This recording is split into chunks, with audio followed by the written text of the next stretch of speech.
Walter 4வது இடத்தை பிடித்து 2வது சுற்றுக்கு முன்னேறினார். 2வது சுற்று தொடங்கியது. சிரமம் மேலும் அதிகமானது. இப்போது ஒரு பூட்டுக்கு பதிலாக 2 பூட்டுகள் இருந்தன. ஆனால் வால்டர் கொஞ்சமும் பதற்றப்படவில்லை. மற்றவர்கள் முதலில் முயற்சிக்கட்டும் என்று காத்திருந்தார். பிறகு திறக்க ஆரம்பித்தார். அப்படியிருந்தும் அவரும் நீளமான முடி கொண்டவரும் கிட்டத்தட்ட ஒரே நேரத்தில் முடித்தனர். இருவரும் அடுத்த இறுதிச் சுற்றுக்கு தகுதி பெற்றனர். 3வது இறுதிச் சுற்றின் சிரமம் மறுபடியும் அதிகமானது. இது வங்கி பாதுகாப்பு பெட்டகத்தின் தரத்திற்கு இணையானது என்று சொல்லப்பட்டது. நடுவர் கட்டளையிட்டதும் நீளமான முடி கொண்டவர் உடனே பூட்டை திறக்க ஆரம்பித்தார்.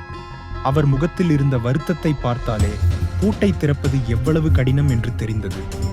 ஆனால் வால்டர் இன்னும் பொறுமையாக இருந்தார். அமைதியாக நீளமான முடி கொண்டவருடன் பேசிக் கொண்டிருந்தார். இன்னும் 30 வினாடிகள் இருந்தபோது வால்டர் தன் கையை பாதுகாப்பு பெட்டகத்தில் வைத்தார். அதன் உட்புற அமைப்பை அவர் சுலபமாக உணர முடிந்தது. பிறகு தன் காதை பெட்டகத்தில் வைத்து பூட்டை மெதுவாக திருப்பினார். அவர் முதல் பூட்டை மிக எளிதாக திறந்தார்.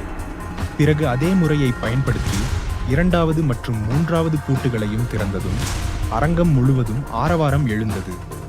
வால்டர் 30 நொடிகளுக்குள் இவ்வளவு கடினமான பாதுகாப்பு பெட்டகத்தை திறப்பார் என்று யாரும் எண்ணியிருக்க மாட்டார்கள்.